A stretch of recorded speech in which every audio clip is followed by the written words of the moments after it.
Good morning and welcome to Cactv. This is the Morning Dew and newspaper review is just about to begin. I'm Modut Dominic. And I'm Dapo Oloruto. Good morning, Modot. Good morning. My name is Ola Olajikwa. Modot, good morning to you. Okay, good morning, Engineer Ola, as usual. So we'll quickly go on a break, and when we come back, we'll take a look at the stories that we have for you, and then we'll take a look also at the quotes for the day. Please stay tuned. We'll be right back shortly.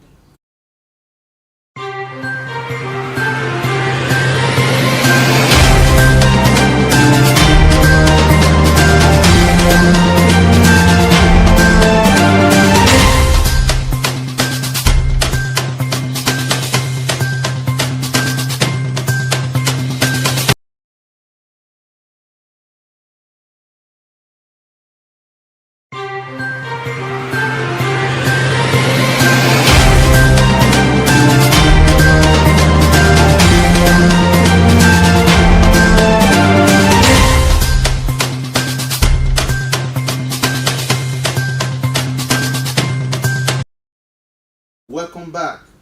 Our quote for the day is from the book of Psalms. The book of Psalms, Psalm 136, verse 1 and 2. It says, "Oh, give thanks to the Lord for his good, for his mercy endures forever.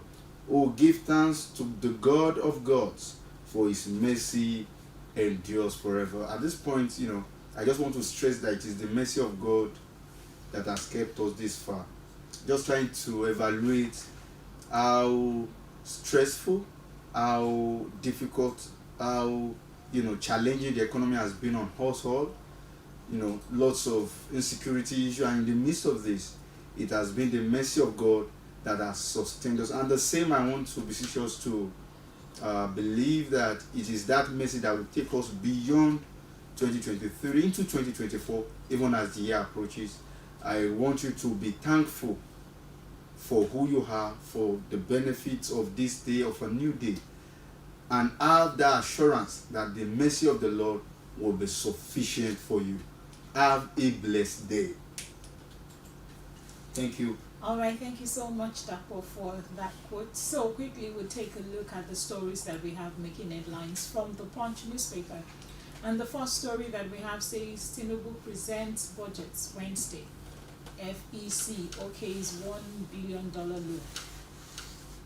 President Bola Tinubu will on Wednesday present the 2024 appropriation bill to a joint session of the National Assembly.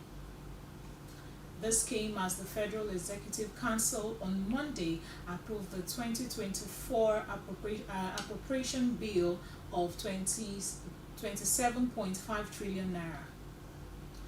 This is an increase from the 26.1 trillion naira earlier considered by the council. The Minister of Budget and Economic Planning, Abubakar Bagudu, disclosed the approval to the State House correspondents after the close of FEC's weekly meeting, presided over by Tinubu at the Aso Rock Villa, Abuja. While disclosing that the federal government is projecting 18 trillion naira revenue for the 2024 fiscal year, Bagudu said further details of the appropriation bill will be released when the president presents it to a joint session of the National Assembly on Wednesday. Further story also have it that according to the minister, the medium-term expenditure framework passed by the National Assembly is being reviewed by the Council. Okay, so further stories still have it that Bagudu said equally the Federal Executive Council approved the 2024 appropriation bill and the presentation of such to the National Assembly by His Excellency Mr. President. And that's the first story that we have from the Punch. And when I was going through this story, my thought was, how achievable is this? How realistic is this? and what then happens to it over the years, over the time as this is being presented by the president. So I'll start with you, Engineer Ola. Well, do not. We do not have much to say now because we have not seen the budget comprehensively. What we are seeing now is that the minister is telling us that by tomorrow, which is Wednesday, the president himself will present the budget to the National Assembly. But from the little we can gather from what the minister is saying is that I do not know how Nigeria will survive with this budget without going and borrowing again. Because when you are stipulating that what you are going to with the budget will be about 29 trillion naira, and if the budget is as much as that, then you are talking about how much is the money that the federal government is estimating to generate, which is about 18 trillion naira. So there's 9 trillion naira difference.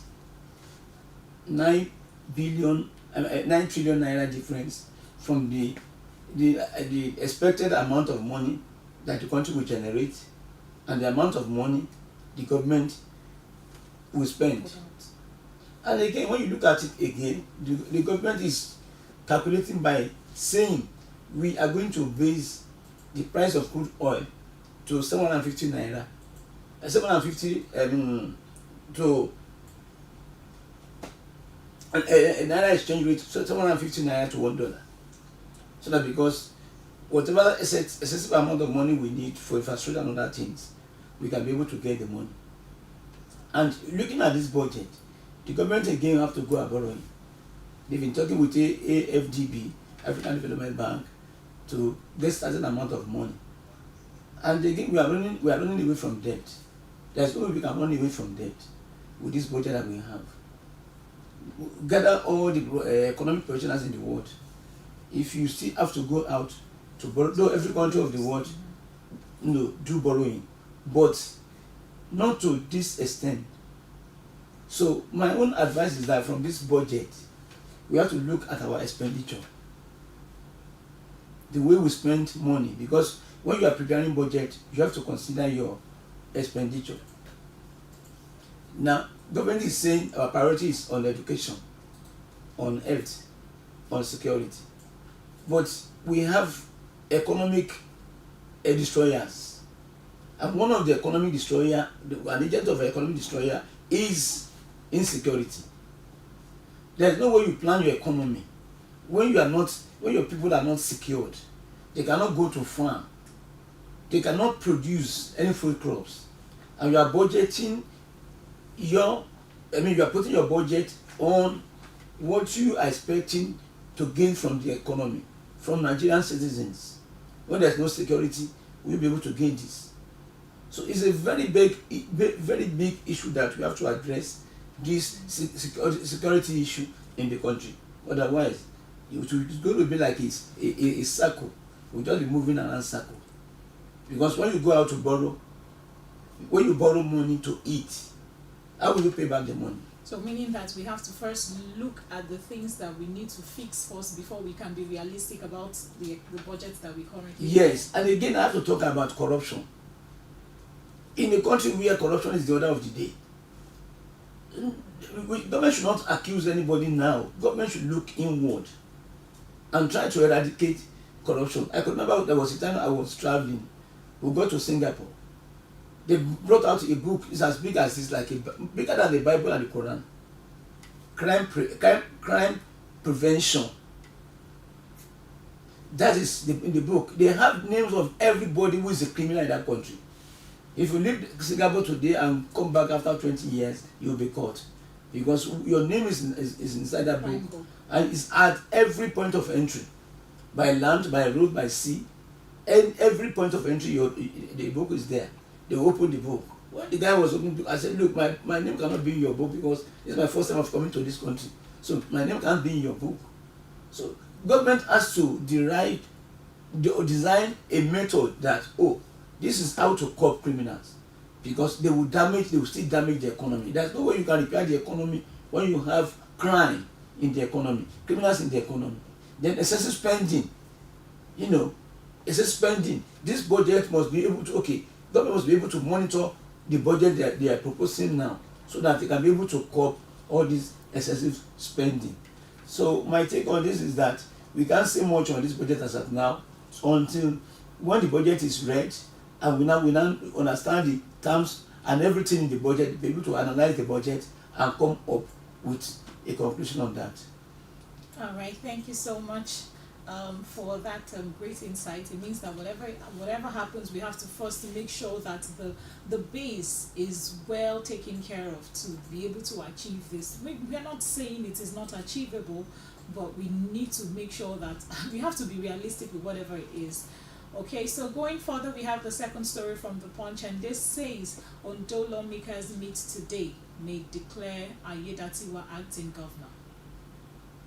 After the peace meeting with President Bola Tinubu in Abuja on Friday, members of the Ondo State House of Assembly will meet today, being Tuesday, to discuss the polity in the state.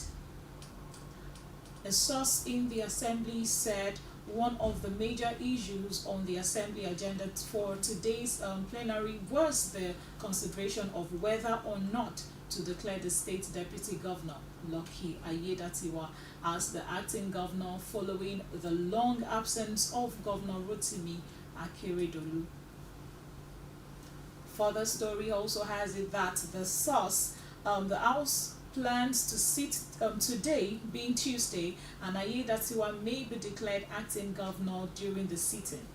This is part of the outcome of the meeting with President Bola Tinubu.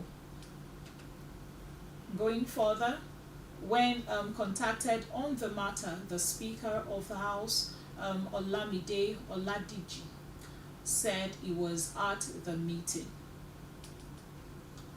Okay, we'll also see that he said in a statement that I will let you know whether the meeting will be held today, because we are at a meeting now. After the meeting, I will let you know the Speaker's state. Okay, I will let you know, the Speaker stated. Okay, as the time of filling this report, there was no information from the Speaker. Okay, so that's the first story. That's the second story that we have to take. So I'll bring this to you, Oladapo. What's your view on this? What's your take on this bringing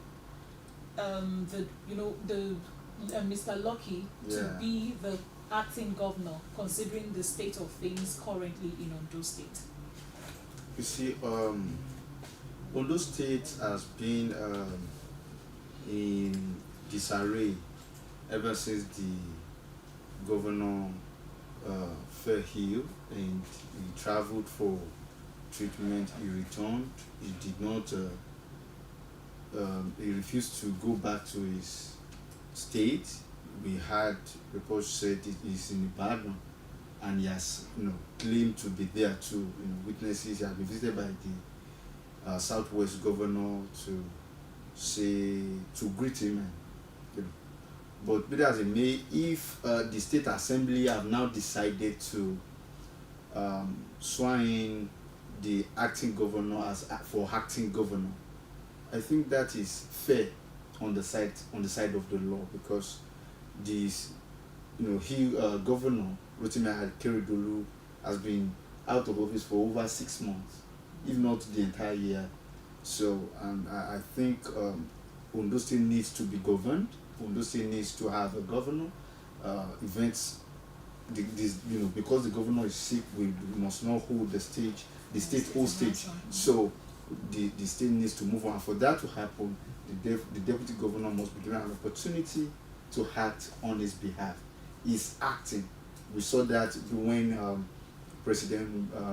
former President Buhari was ill and traveled to London. Shibaju was vice president, was acting on his behalf. Same we saw, during Yar'Adua's era, when Goodluck Jonathan was also acting for him. We saw Atiku standing for Obasanjo anytime he's out of the country, for state visit or whatever, for an assignment. So the same should be replicated at the state level and at Ondo State. The deputy governor, there have been issues surrounding the politics of Ondo State between the governor and his deputy.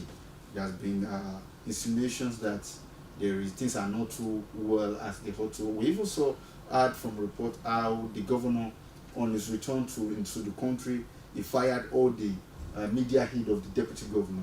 That is to really show that some things are happening that is not too good with the state's principal. So however, the president has intervened. He has made this. He must have shed some light on decisions that should be made by the House of Assembly. And if they sit today and make the deputy governor the acting governor, I think it is worthy of the law. All right, thank you so much. So, Engineer Ola, what's your take, Engineer Ola? Well, to me, what they have to do is to follow the law, the Constitution of Nigeria. What is in the Constitution is what they have to follow. The Constitution says that, okay, you cannot absent from duty for more than 90 days, and 90 days has elapsed, so they have to follow the Constitution. The law is there already.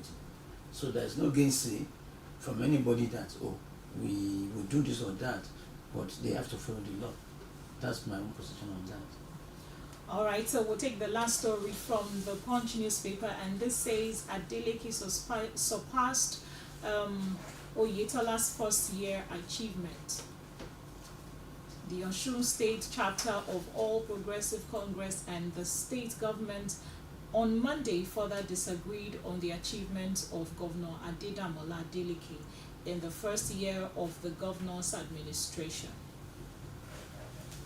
The Osun APC chairman, Tajuddin Lawal, in a statement on Monday, catalogued alleged infrastructure committed by Adeleke since he came on board as the governor and passed a failed verdict on him. But addressing the media on the occasion of the first anniversary of the administration, the Osun State Commissioner for Information and Public Enlightenment, Mr. Olapo Alimi, listed the achievement recorded in each sector in the first year of Adeleke administration, saying the governor surpassed first anniversary achievements of his predecessors in office, says Adegboyega Oyetola. But scoring Adeleke low, the opposition party chairman said Adeleke has failed to honor his campaign promises of clearing of a backlog of salaries of the government workers within 100 days in office, lacking accountability in the management of the state's resources, awarding revenue collection contracts to friends and cronies, inability to block leakages, failure to account for over 130 billion revenue accrued to the state in the last 12 months, mismanagement of 9 billion federal government palliative funds. But addressing journalists at the government secretariat, Abere, to mark the first anniversary of the administration, Alimi said the only project inaugurated by Adeleke's predecessor on his first anniversary was a health center, adding that the occupant had exceeded expectations. So that's the last story that we have from the Punch. So this is more like, you say I'm doing well, and the other one is saying they are not doing well. So which should we go for? Is it saying that he has achieved this, or is it the fact that he has not been able to manage or account for this? And I remember on this show we always talk about accountability of the things that goes on in the government sector. And if a governor cannot account for the things he has done for a year or in a year, then that means something is not done rightly. Engineer, so I'm bringing this question to you.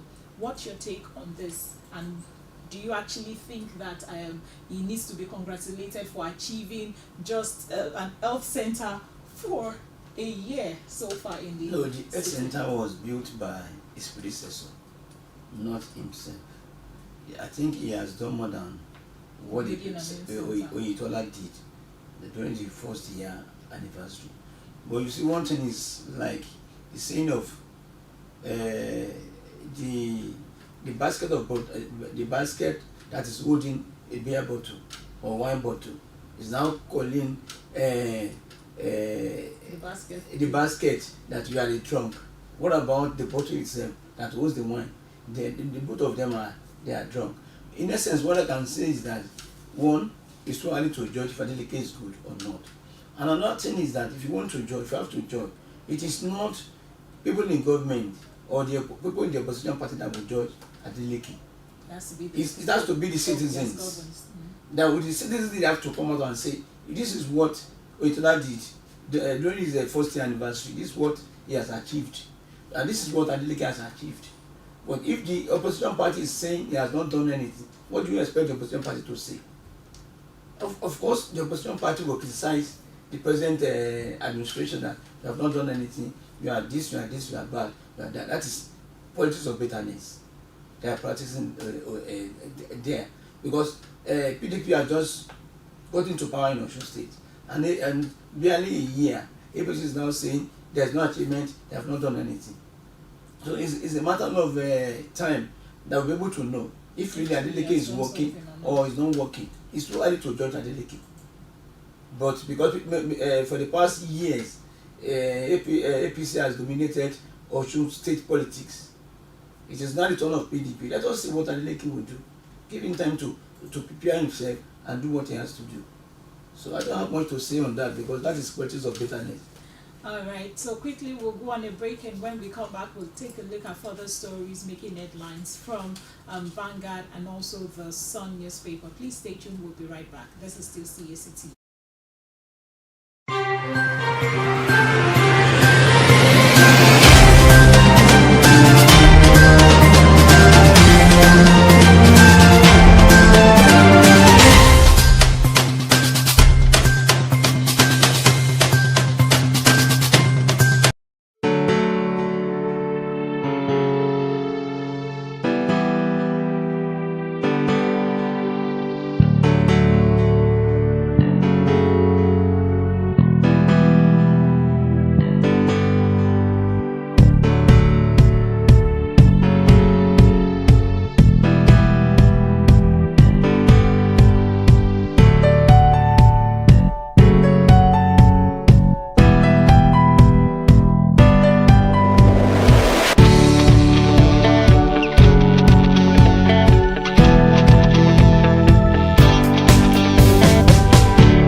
Yes, welcome back from that quick break. You're still on to the newspaper review on Morning Dew, and we still have more stories to cover. And right now we'll begin with the Vanguard newspaper, and then we also have the Sun newspaper. So stay tuned as we begin. So the first story from Vanguard says, "Justice Fight Back. We can't replace law with emotions. Amid controversies trailing judgments of various courts handling election disputes, the Chief Justice of Nigeria, CJN, Justice Olukayode Ariobola, yesterday said that public sentiment and emotions cannot replace the law. The law remains the law, no matter what, no matter whose interest is involved. He also said, in all we do as interpreters of the law, we should endeavor to sever the strings of emotions from logical and assumption from fact, that he charged the judges. The presidential candidate of People's Democratic Party PDP in the 2023 elections, Atiku Abubakar, Labour Party and civil society organizations, however, fled the CJN for his comment, saying Nigerians were losing confidence in the judiciaries, considering the activities of judges in recent election matters in Kano, Zamfara and Nasarawa states. But CJN called the total emancipation of the judiciary from external influences, saying to guarantee the integrity of the judiciary, it must be truly, genuinely independent in all ramifications. It made the fact that the judiciary had over the years struggled for fiscal autonomy, which he said would ultimately embolden us to act without fear of intimidation or harassment from other arms of government. So that's the first story that we have from Vanguard newspaper. So we could see from this story that this is actually giving clarity that we shouldn't replace law with emotions. This is actually coming from the feedback, and I think it's coming from the feedback he has been getting from the masses. And I also think that it is of essence that this is being projected to people, so that people actually, people have lost confidence in our judiciaries, and all they need is some sort of confidence in them. Okay, so Engineer Ola, I'll begin with you.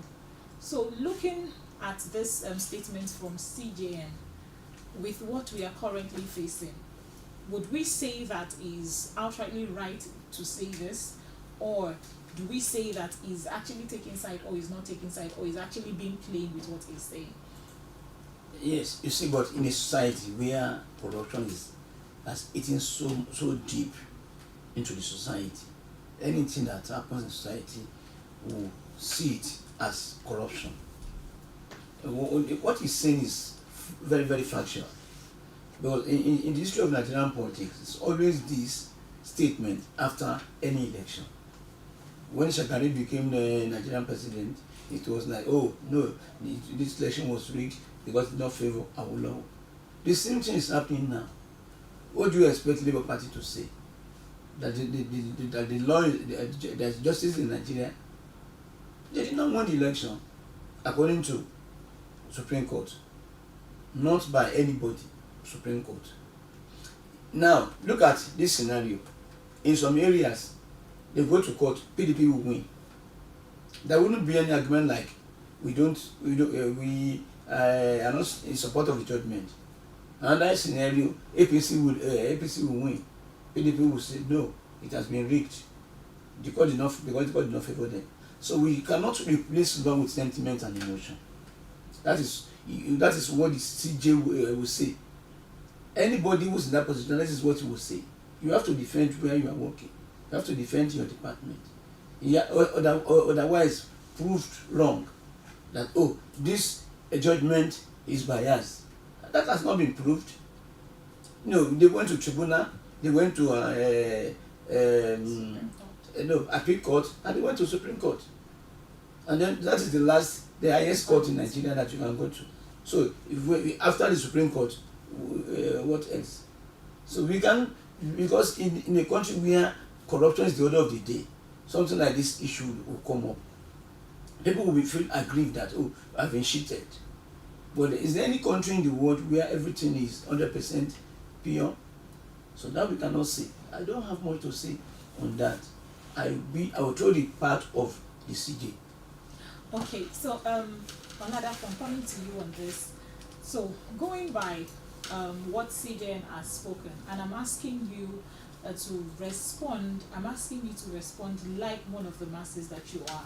So, do you ever see that in this part of the world that we are in, that it will get to a point where people would have to believe in their government, especially when it comes to the electoral commissions, when it comes to them? Do you ever see the masses having confidence in them again as far as election is concerned?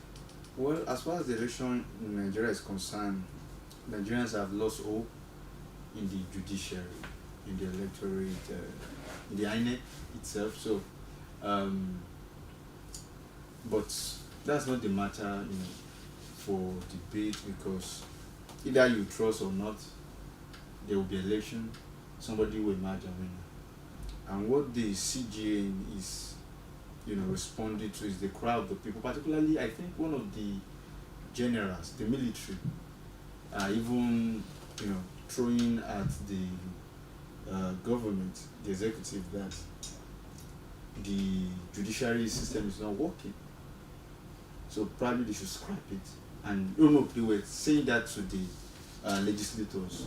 So if I think that was what got to the attention of the CGN, like, if the military are insinuating that we are not doing our job, we are likely to be thrown out of office. So who is likely to need them? So, and who will speak for them if the CGN doesn't speak out? So speaking is speaking in defense of all their, I don't want to say, I'm looking for the right word, so that the CGN will not say have abused the law. So I think he's just trying to speak to the matter, that the military should not see it that way, and the people should not see it that way, that the judiciary is a court of evidence and not of emotions. So if you are emotional about situation, you are likely not to have the favor of the law. But if you have evidence to state your cause, definitely the law will be on your side. So, all right. Away from that, we'll take a look at the next story still from Vanguard newspaper, and this says flight diversions will begin blacklisting of negligent airline regulators. In a move aimed at enhancing the safety and security of the Nigerian aviation sector, the Minister of Aviation and Aerospace Development, Festus Keyamo, has initiated moves to begin blacklisting of negligent airline regulators at all levels. This was as the minister also issued a directive mandating all wet leasings entering the country to include Nigerian pilots and cabin crews. Vanguard also reports that this strong stance comes in the wake of a recent flight diversion incident where a United Nigerian Airlines airplane landed in Asaba International Airport on Sunday, rather than the Amadi Azikiwe International Airport. Okay, so moving further, the story says that it was against the backdrop that the minister also ordered the Nigerian Safety Investigation Bureau, NSIB, to within 10 days provide a comprehensive report of all investigations carried out on air accidents and the reason why they happened. Addressing pressmen after a high-class technical meeting with key aviation heads Monday night in Abuja, the minister said that the decision comes in response to concerns over on familiarity with Nigerian terrain and communication issues resulting from the use of foreign pilots and crew. Okay, looking at the last line for me is this the whole thing boils down to the fact that it is as a result of using foreign pilots and crews. And why is all of this happening in our sector? Why are we paying so much attention to, rather than use what we have or use the people that we have, why do we pay attention, and why is this diversion coming to or making headline for today, Engineer Ola? When we are talking about professionals, because when you look at aviation industry, it has to do with professionalism. It has to do with professionals. If you have professionals in Nigeria, why won't you use professionals? But if you don't have professionals, you use foreign professionals. But do we even believe in the professionals? Do we even believe in Nigerians to a point knowing whether they are professionals or not? Let me give you an example. It's not a matter of belief or not. There was a time we were in Jeddah in Saudi Arabia. We went for Hajj. We were coming back. We were turning back home. There was a very big war between Somalia and that's ASICS. So there was only a very narrow part that the plane can fly. They've declared a no-fly zone. And this guy is a Nigerian pilot. The only thing he says is that okay, they should set off some loads, that the plane should be lighter, not to be heavier. He came back. He's a Nigerian, so we have Nigerian professional pilots who are doing their job. So, but this scenario is that we are talking about professionals. It does not really matter where you are from, as long as you are a professional and you have a flight experience. You have lots of hours. You understand? Behind you. But not that okay, because I'm a Nigerian and I'm a pilot and I don't have hours of flight. Who will employ me? It's not so. We are talking about aviation industry, which is highly risky. That there shouldn't be any mistake at all. It's because the airplane's accident is always fatal. Sometimes nobody survives it. Most times, no survivor. You understand? But what the minister is now saying is that he wants to overhaul the industry. Why must you go and land at Ikeja Airport instead of going to Abulegba Airport? There must be a cogent reason for doing that. You can't just continue breaking the law. The aviation industry is not like that. It has to overhaul everything, and then possibly recommend give out a new directive for all of them because of the safety. I don't have much to say on that. I think this is what Keyamo ought to have done before now, that is doing. That you, as the aviation minister, you have to generally cross-check every aspect of aviation and then be able to know what is to be done and where things are going wrong. All right. It is never too late to get it right. So if this is coming up now, I still believe that there is a reason for it, and I also look forward to them doing the right thing and giving him, the breakdown of what it has been over the time. So, Oladapo, what's your take on this? Well, my take is that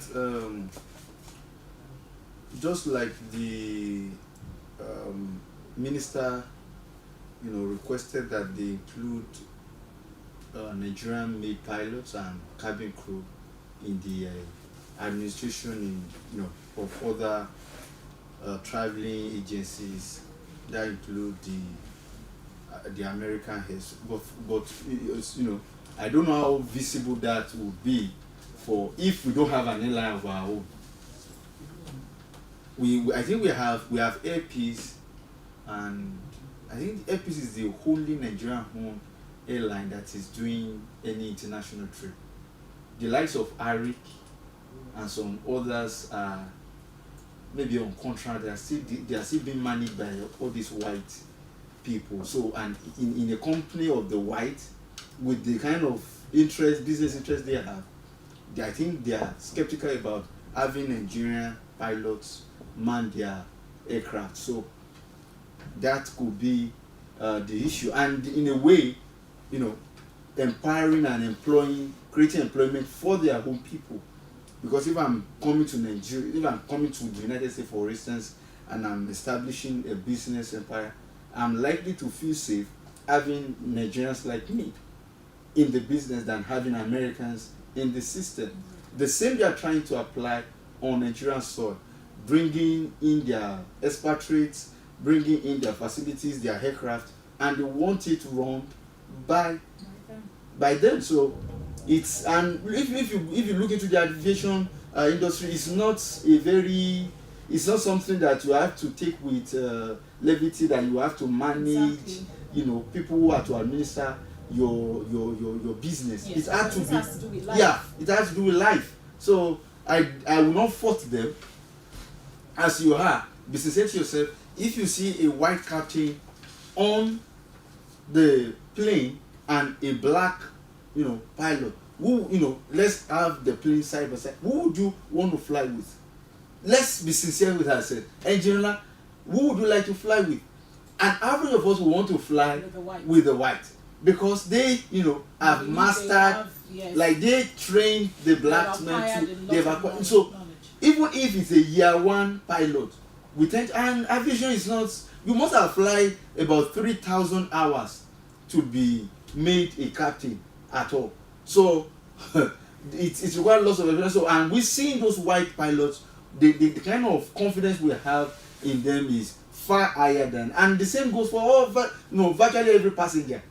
So I will not fault the American Airlines if they have not made Nigerians their pilots. But if they can, of course there are good pilots among us. I know quite a number of pilots who are into international flying and who can be hired by the American and the British Airlines. Alright, so this brings me to a point where I'll also have to chip in this to say that we also need to believe in ourselves. Because truth be told, you know, going by just what we just spoke about, there are times, aside from the aircraft, using another scenario, anywhere you go and you see a white person doing something, you would always want to go for that person first. Yeah. Whether the person has acquired the knowledge or not, but because that person is white, we all have this mindset of, oh, they know better, they have all the experiences. Meanwhile, the black who is also there may even have more experience than the white person in question. So this brings us to having trust and believe in ourselves, and also we building ourselves to a point where people can also believe in us, to, you know, build yourself to a point of professionalism. Okay, so looking at the next story that we have, and this is Cabinet. Lagos Assembly confirms 3 nominees. The Lagos State House of Assembly yesterday confirmed 3 persons nominated by Governor Babajide Sanwo-Olu. The House confirmed Mr. Abiodun Ogunleye as commissioner, while it approved 2 others. Their confirmation took place during a plenary presided over by the Speaker of the House, Mudashiru Obasa. Okay, we also see that earlier the chairman of the ad hoc committee set up to screen nominees, Mujid Fatia, said his committee did a thorough job in line with the task handed it by the Speaker. In his remark, Mr. Obasa, who cited Section 192, Part 2, Chapter 6 of the 1990 Constitution as amended, confirmed that the nominees, after securing a unanimous vote of the lawmakers present. The Assembly had received a letter from the Governor Sanwo-Olu seeking the screening and confirmation of 6 new nominees for cabinet position. So that's the last story that we have from the Vanguard newspaper. So, Engineer, I'm coming to you with this. What's your overview of this? I don't have anything to say on that. Okay. So, are you congratulating? I used to congratulate the governor for having nominated, 3 extra commissioners. Is this the right step to take? I do. Okay.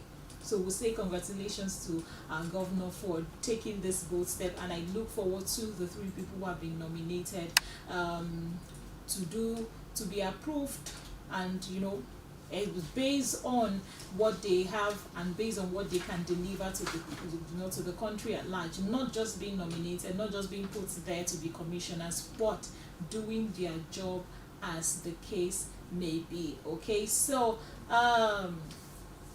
now we'll take one more story and we'll call it a wrap. So the last story we'll take is saying war over judiciary. Lagos People Democratic Party elders, led by former National Vice Chairman of the party, Oladapo George, has warned of a looming anarchy over the actions of the judiciary in giving conflicting judgment. At a meeting in Lagos yesterday, attended by elders of the PDP, including former Deputy Governor of the state, Kofoworola Bokno Akerele, George said it was not the best of time for the judiciary in Nigeria because, according to him, what is oozing from the third arm of the government is offensive to millions of Nigerians, and when the judiciary is compromised, democracy is gone.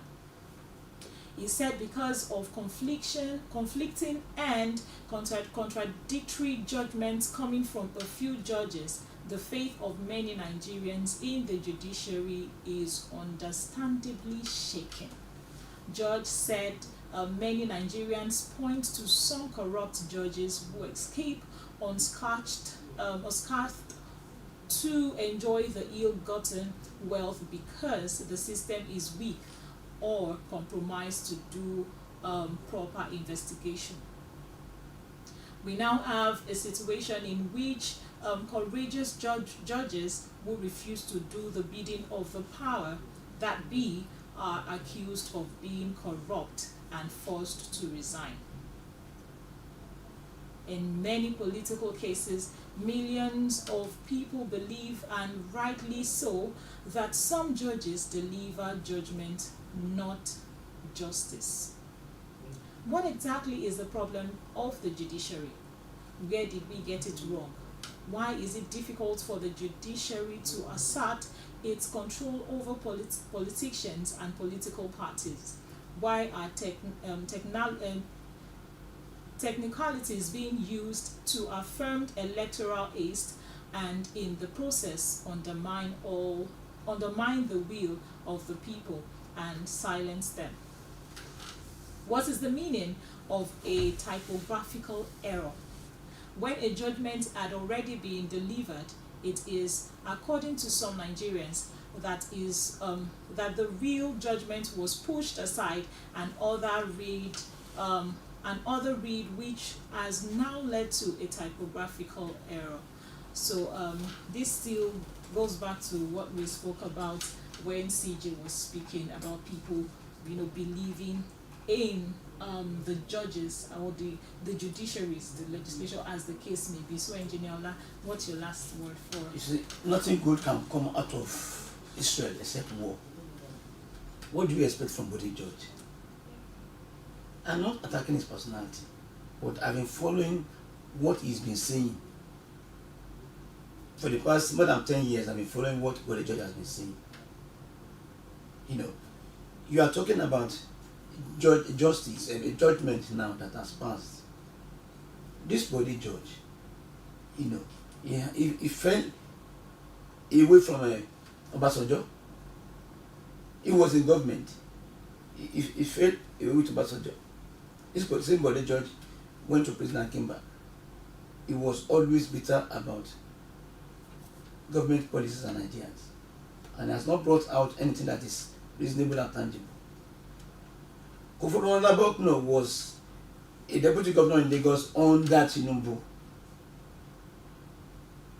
You understand where I'm coming from? I do not understand this politics of bitterness, hatred.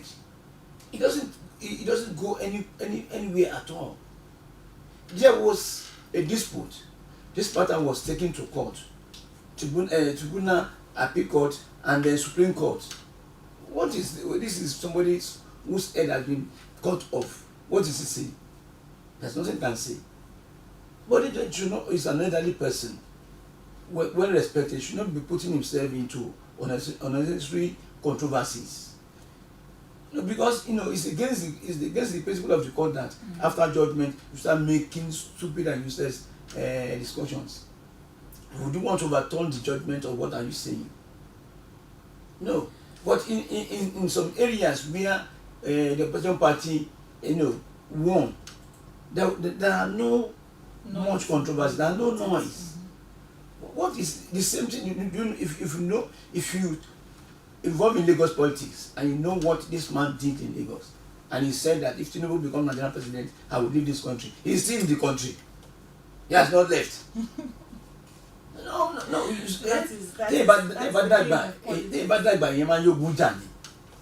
You have to relax. Leave this scenario for your children. You try to gang up Lagosians against the party in Lagos, but they did not follow you. Now you are now bringing out another smoke of fire again. That okay, the judgment is wrong. Nigeria should not believe in judiciary. What are you trying to do? You are not becoming anti-government gradually. Before you know it, you are already anti-government. So to me, I do not. I do not support what Bode George is saying. So an elderly sick man, he has to tread carefully. He has to work at jeje. It doesn't have to be a partisan. Yes, it doesn't have to be a partisan. You don't have to be on any side. You have to be neutral, because you're elderly sick man. If there's a fight between the two people, they'll come to you as a negotiator and resolve the matter with them. Not that to be condemning somebody. Every time you speak, you are always condemning somebody. What kind of conversation is that? At least as an elderly person, full of wisdom, you have to apply your wisdom and say, okay, I'm a kingmaker. I make kings. I don't have to destroy the throne. You don't have to destroy the throne. You don't have to cause anarchy in Lagos. Yes, because all this incitement can cause chaos and anarchy in Lagos, which we don't want. If you have a good advice to give to to people, come out boldly and advise. Don't instigate people against each other. It's not a good thing at all. All right, to this note, we'll call it a day. Thank you so much for being a great part of today's newspaper review on Morning Dew. It's been such a great time, and I'm sure you had a great time too with us on set today. So till we come your way, same time, same station, I remain yours truly, Modo Dominic. And I'm Dapo Lorento. Thanks for joining us. Thanks for watching. Be Nigeria. Bye, Nigeria. God bless Nigeria.